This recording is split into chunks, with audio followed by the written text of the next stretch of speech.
இங்க பாருங்க எவ்வளவு பெரிய டிசைன் வந்து சூப்பரா கம்ப்ளீட் பண்ணி முடிச்சிருக்கோம்னு. இது வந்து 3 மீட்டர் லென்த் இருக்கு, ஒரு 1.5 மீட்டருக்கு வந்து இந்த மெட்டீரியல் வித் இருக்கு. இதுல இன்னும் ஒரு முக்கியமான விஷயம் என்னன்னா, இது கம்ப்ளீட்லி வந்து net material. So net material வந்து எப்பவுமே நம்மளுக்கு வந்து ரொம்ப சென்சிட்டிவான மெட்டீரியல். இந்த மெட்டீரியல் வந்து ஈஸியா கிளியறதுக்கு சான்ஸ் இருக்கு. இதுல நம்ம ஆரி ஒர்க் பண்ணும்போதும் சரி, காட்ல ஃபிட் பண்ணும்போதும் சரி, காட்ல இருந்து இந்த மெட்டீரியலை ரிமூவ் பண்ணும்போதும் சரி, ஈஸியா வந்து இந்த மெட்டீரியல் வந்து டேமேஜ் ஆக சான்ஸ் இருக்கு. லைட்டா ஓட்டையானா கூட நம்ம வந்து இந்த மெட்டீரியல் வந்து டோட்டலா வேஸ்ட் ஆயிரும். நம்ம வந்து இந்த டிசைன் பண்ணதே வந்து வேஸ்ட் ஆயிரும். ஸோ ரொம்ப ரொம்ப கேர் எடுத்து இந்த டிசைன்லாம் நம்ம பண்ணணும். பொதுவா வந்து நீங்க ஒரு தனியால ஆரி ஒர்க் பண்றீங்க அப்படின்னா, இந்த மாதிரி ஆர்டர்ஸ் எல்லாம் வாங்கும்போது ரொம்ப ஒரு டைம்க்கு ஒரு 4 டைம்ஸ் நீங்க யோசிச்சுதான் இந்த மாதிரி ஆர்டர்ஸ் எல்லாம் வாங்கணும். என்னைய கேட்டா மேக்ஸிமம் வந்து இந்த மாதிரி ஆர்டர்ஸ்லாம் நீங்க வாங்காதீங்க அப்படின்னு தான் நான் சொல்லுவேன். என்னோட ஷாப்ல வந்து நாங்க வந்து பண்ணும்போது இந்த மாதிரி ஆர்டர்ஸ்லாம் வாங்கும்போது வந்து பாத்தீங்கன்னா, நான் இருக்கேன், என் கூட வந்து ப்ரொஃபஷனல் ஆரி மாஸ்டர்ஸ் இருக்காங்க. அதோட இந்த மாதிரி டிசைன் பண்றதுக்கு தேவையான எக்யூப்மெண்ட்ஸ் எல்லாமே எங்கிட்ட இருக்கு. இந்த டிசைன் போடுறதுக்கு தேவையான ஆரி மெட்டீரியல்ஸ் எல்லாமே எங்கிட்ட இருக்கு.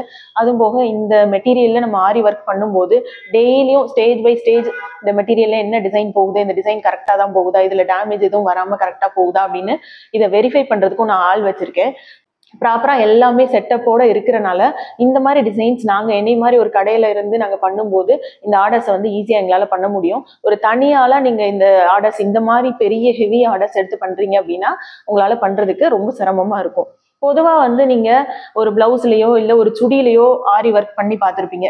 இந்த மாதிரி வந்து ஒரு துப்பட்டால, சாரியில இந்த மாதிரி ஒரு பெரிய மெட்டீரியல்ல ஃபுல்லா கம்ப்ளீட்டா வந்து எண்டு டு எண்டு டிசைன் வருது அப்படின்னா ரொம்ப பெரிய வேலையா இருக்கும். அதுவும் இல்லாம மெட்டீரியல் வந்து ஒரு நார்மல் காட்டன் மெட்டீரியல் இல்ல ஒரு raw silk material, silk cotton material அப்படிதான் வந்து பொதுவா ஆரி ஒர்க் வரும். இந்த மாதிரி நெட் மெட்டீரியல் வந்து ரேரா தான் வரும். ஸோ இந்த மாதிரி நெட் மெட்டீரியல்லாம் ஆர்டர் வாங்கும்போது நம்ம வந்து ரொம்ப ரொம்ப கேர் எடுத்து ஆர்டர் வாங்கணும். ஸோ இந்த வீடியோ நான் உங்களுக்கு எதுக்காக போடுறேன்னா, இந்த மாதிரி ஆர்டர்ஸும் வரும், இதுல என்னென்ன பிரச்சனைகள் இருக்கு அப்படின்றத நீங்க தெரிஞ்சுக்கணுன்றதுக்காக தான் நான் இந்த வீடியோ போட்டிருக்கேன். இந்த வீடியோ உங்களுக்கு பிடிச்சிருந்துச்சுன்னா மறக்காம லைக் பண்ணுங்க. தேங்க்யூ.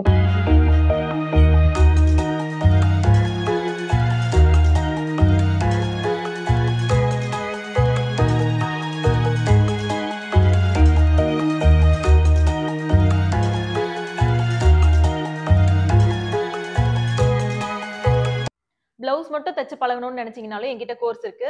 பெர்ஃபெக்ட் ஃபிட்டிங்ல, பெர்ஃபெக்ட் ஃபினிஷிங்ல நீங்க சூப்பரா என்கிட்ட பழகிக்கலாம். இது போக நம்மகிட்ட ப்ரொஃபஷனல் ஃபேஷன் டிசைனிங் கிளாஸஸ் இருக்கு, ஆரி எம்ப்ராய்டரி கிளாஸஸ் இருக்கு, சாரி குச்சு கிளாஸஸ் இருக்கு, சாரி ப்ரீ ப்ளீட்டிங் கிளாஸஸ் இருக்கு. உங்களுக்கு இதுல எந்த கோர்ஸ் ஜாயின் பண்ணணும்னு நினைச்சாலும் கீழே தெரியுற நம்பருக்கு வாட்ஸ்அப் பண்ணி டீடைல்ஸ் கேட்டு நீங்க ஜாயின் பண்ணிக்கலாம். தேங்க்யூ.